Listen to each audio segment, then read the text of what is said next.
I pledge allegiance to the flag of the United States of America and to the republic for which it stands, one nation, under God, indivisible, with liberty and justice for all.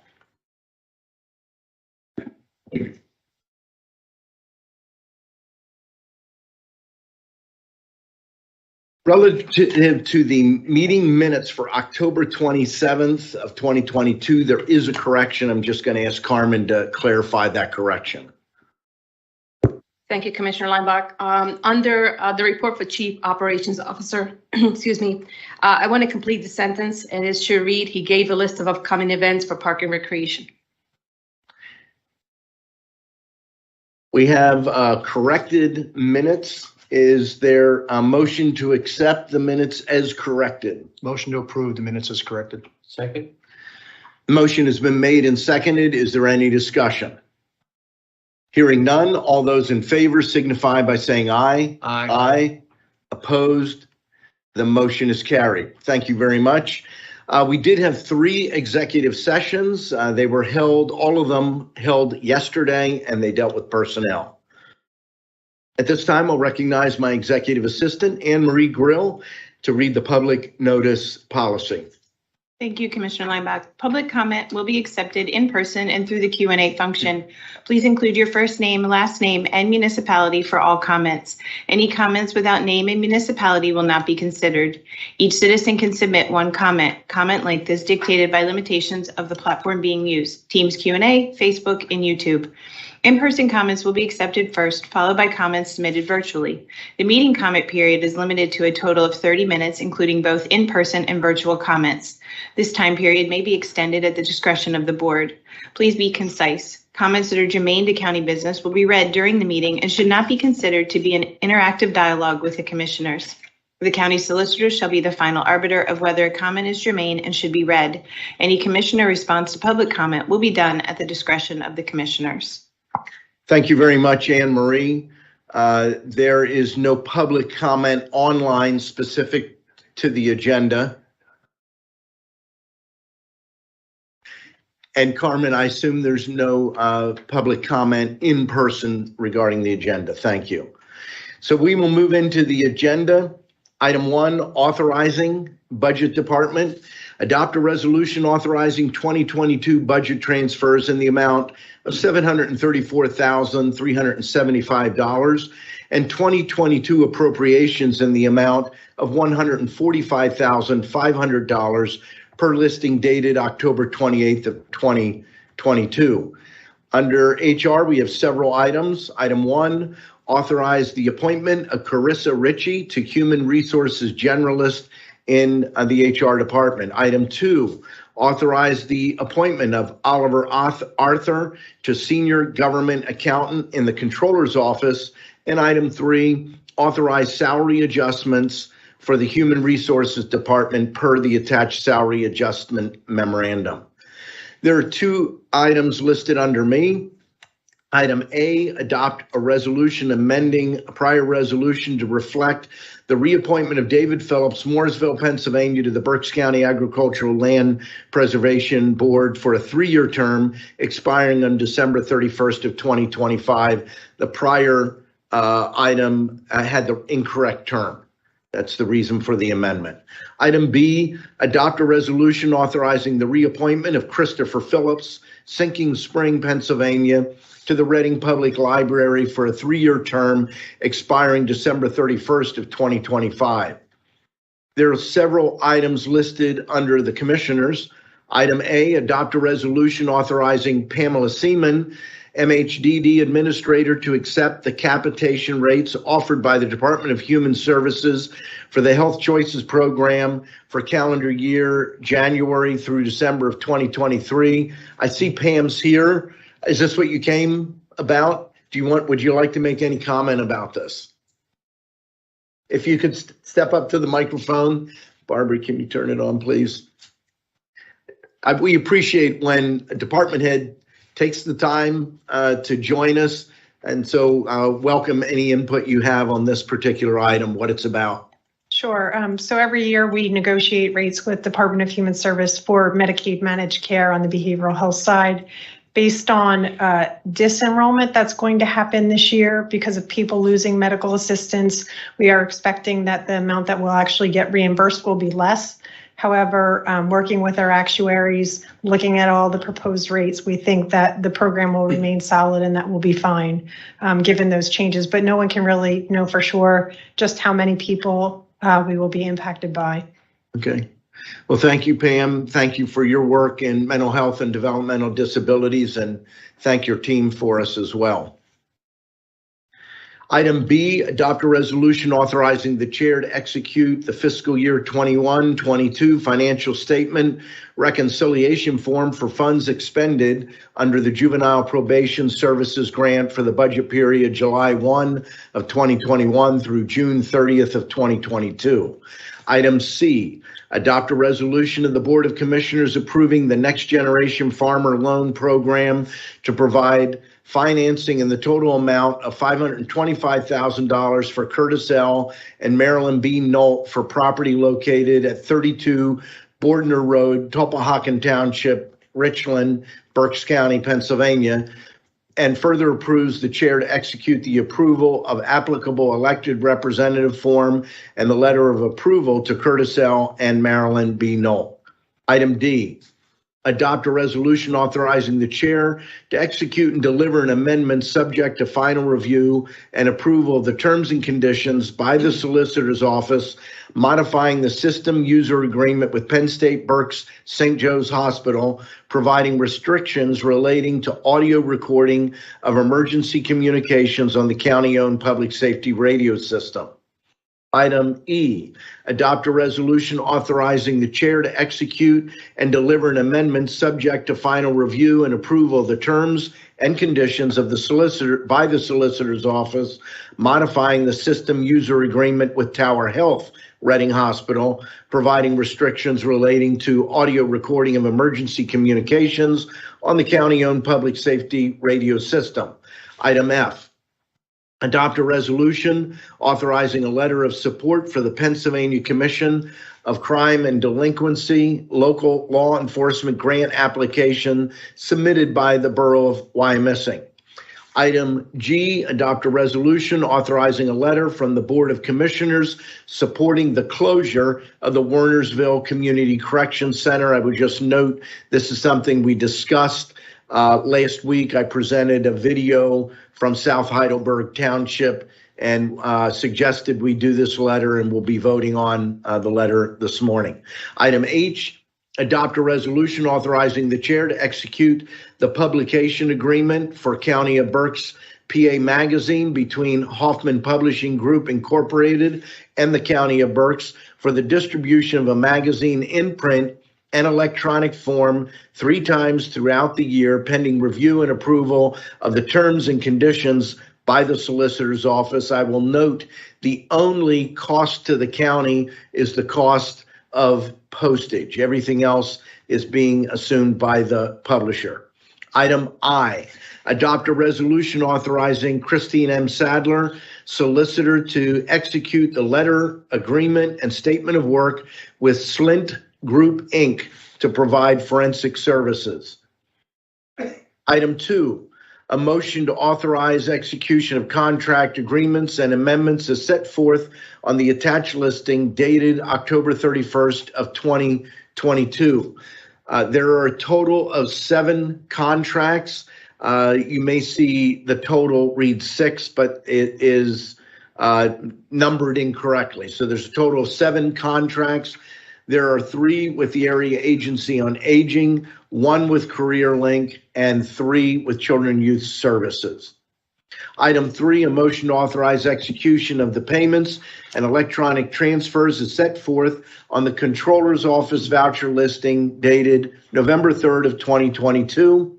Item 4, a motion to authorize execution of employee payroll and disbursements dated November 8th of 2022.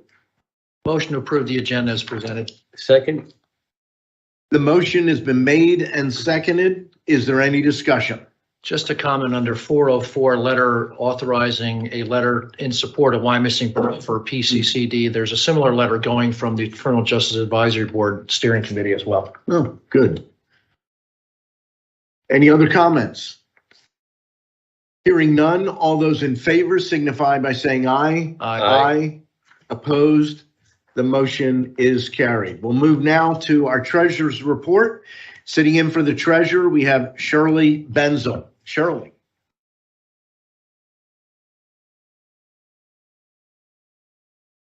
Good morning, Commissioners. Good morning. Thank you, Commissioner Weinbach. The opening balance today is $224,338,126.30. The balance to clear is $4,449,702.34, leaving a balance today of $219,888,423.96. Thank you very much, Shirley. And we'll move now to our county controller, Sandy Graffius. Sandy. Good morning, gentlemen. Disbursements, $9,452,006.05.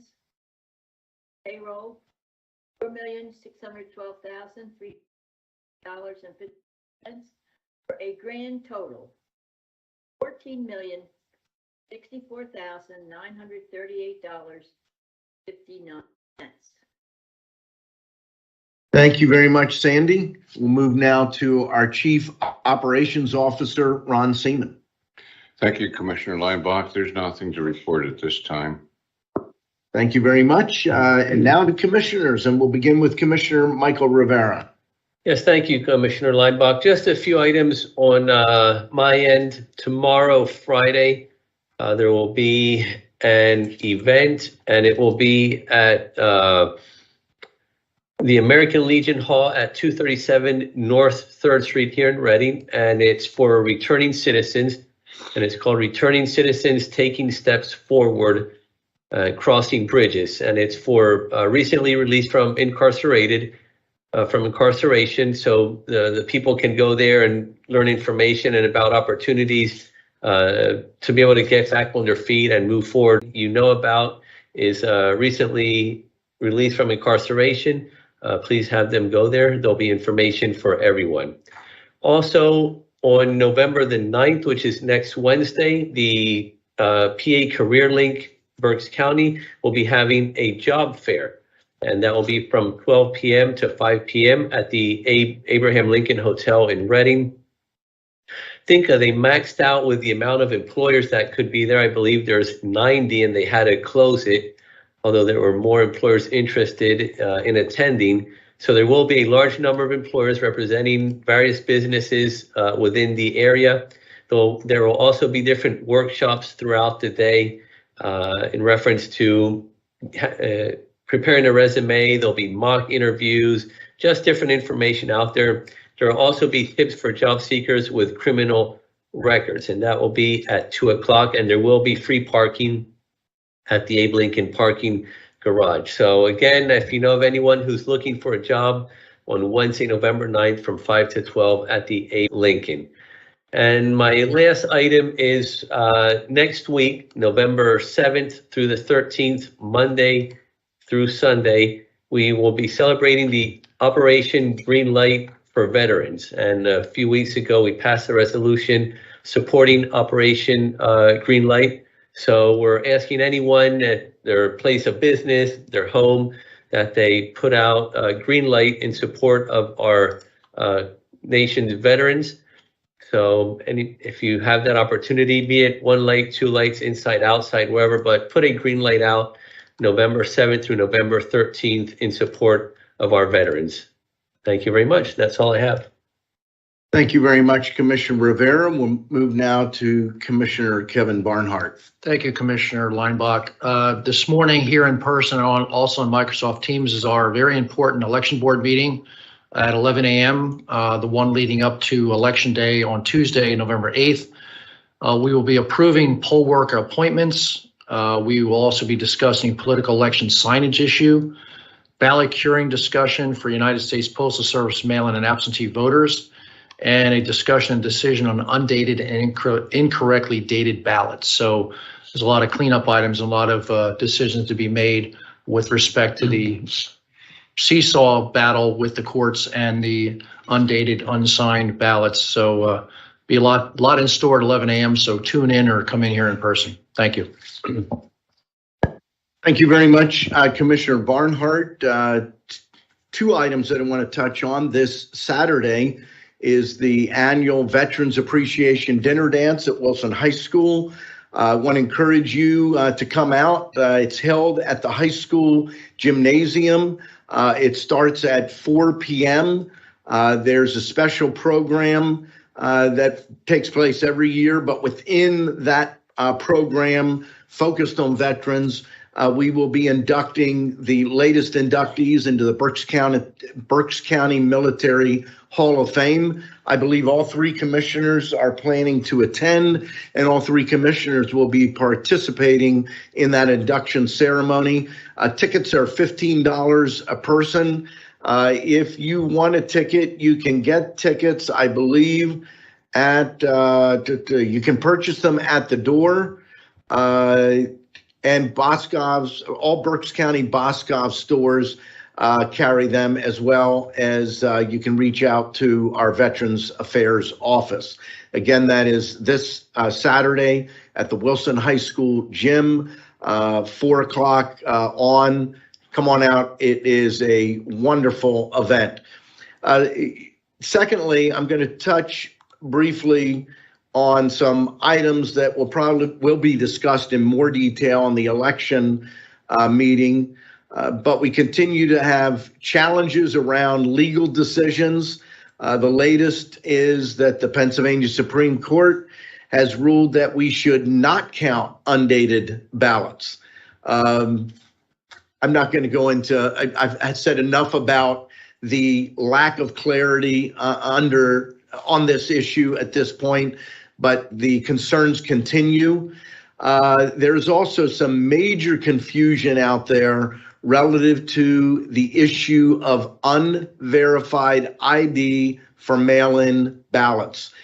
Cody Kaufman's going to be talking about that in detail. We've had a lot of inquiries regarding this issue.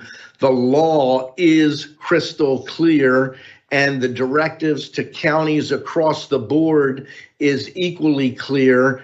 A county cannot count a mail-in ballot where the ID is unverified.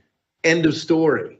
The law gives until 6 days after the election for the voter to verify their ID. If they fail to do that, the ballot cannot count, period. There is this idea that there are I've seen numbers between 240,000 and 255,000 unverified ID mail-in ballots. I'm not even sure that number is correct based on information that I've been given. I have reached out at the request of at least one of the people that contacted me and I'm looking here for my email. Just to clarify, the number you quoted is statewide. Statewide. Thank you. I just want to make sure people. That would be a problem here locally. Yeah, right. That number is statewide. Let me just pull up a note here. I printed out, left it on my desk. I'm really good at that. Just 1 second. This is from Lisa Schaefer, and I asked permission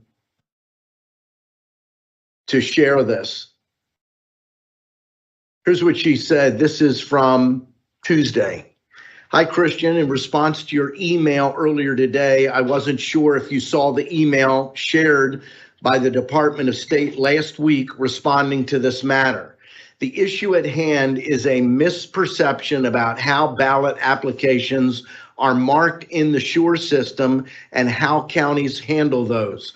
But the law, as you know, clearly requires that a ballot from a voter whose identification cannot be verified within 6 days after the election cannot be counted. While far more in the weeds than would probably be welcomed by your constituent, I'm also including the letter shared by DOS in response to the legislators who made these claims about unverified ballots for your further information. And we'll go into that in some real detail, but here's the bottom line. This letter says, after the verification process occurs, only those voters whose identification could not be verified will be required to submit valid ID. So this 255,000 number is an initial number in the SURE system. Those voters are contacted. Your ID cannot be verified. As of, and this is about 2 weeks ago, this Jonathan Marks letter, I see Cody in the back roughly. As of that point in time, he said that currently that number of voters that were contacted and had not responded was 7,600. So we can make this available to those that want it, but I've had people begging me that I make sure that the rest of the counties don't count unverified ID on mail-in ballots, and it is crystal clear they cannot count. The person that I'm referencing, Lisa Schaefer, is the executive director of the County Commissioners Association of Pennsylvania. She's confirming it. The communication from the Department of State, Jonathan Marks, that I just read from, is also confirming it. You cannot count mail-in ballots if the identification, the ID requirement is not verified. So I don't know how clear I can make it, but there is a significant misunderstanding that is circulating out there that just simply is not correct. That's all that I have. We'll open it up. Any comments from our row officers? Hearing none, we will go to any public comment in person. I know there's public comment online. You on the list? And Maureen, can you look at I know there's at least one public comment online. Yes, there is. It's from Fred Zencraft, Senior at Berkshire Heights. And he says, greetings, commissioners. Why, excuse me, why have our polluted voter polls not been purged? Why hasn't the 2% audit, which is now required by the state, been done using entire precincts? As a longtime voter here in Berks, I respectfully demand that these two issues be done now. Thank you. There's no other public comments, so that'll close our public comment period. Cody, do you want, this is one of the questions I know we talked about yesterday. Can you address that?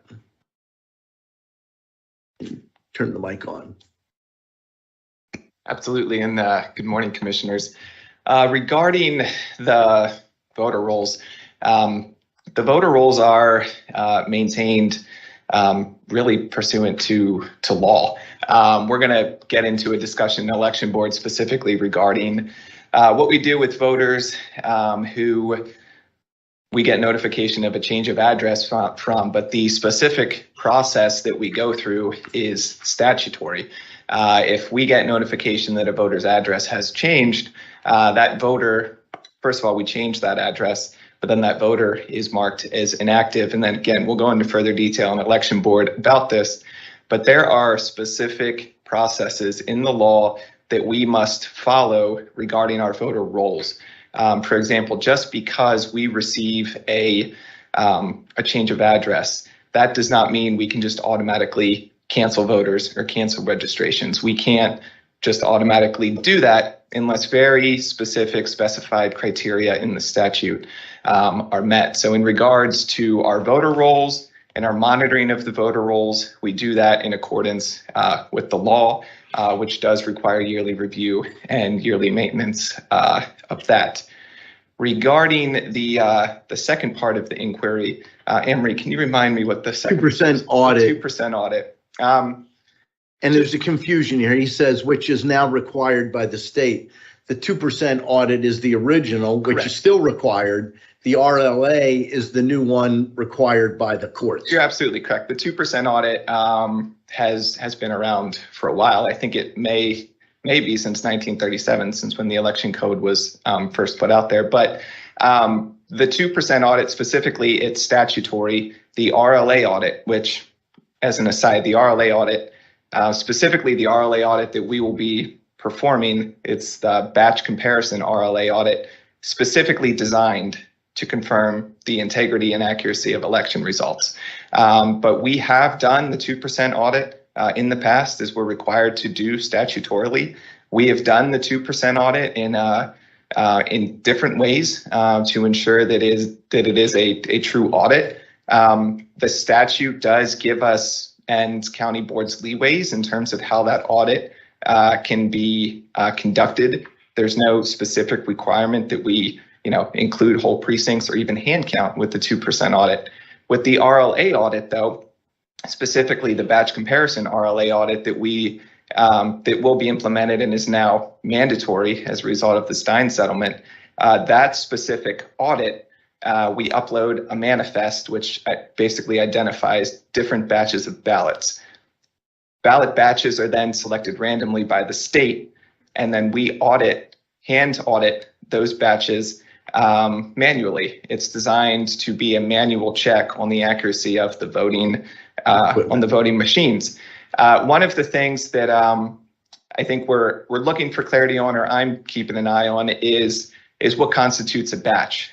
There in the RLA audit work group that was convened as a result of the Stein settlement, they referenced that a batch very well could be a whole precinct, and that very well could be. But again, the RLA audit requires the manual review, the hand review of ballots in specified batches to confirm the accuracy of the voting machines, right? And that's really what this request for a 2% audit or an audit of specific precincts is about, is confirmation that the machines are doing what they're supposed to do.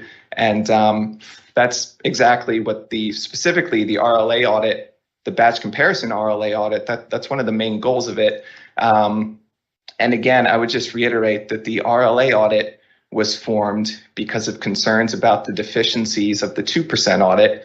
And that audit was specifically, a work group was specifically convened for that audit to ensure that the vote is accurate and the integrity of our elections. And that's exactly the purpose of the RLA audit. So I hope that answers the questions, and we'll discuss further at election board. Okay, thank you. Any other comments, concerns from my colleagues? Motion to adjourn. Second. The meeting stands adjourned.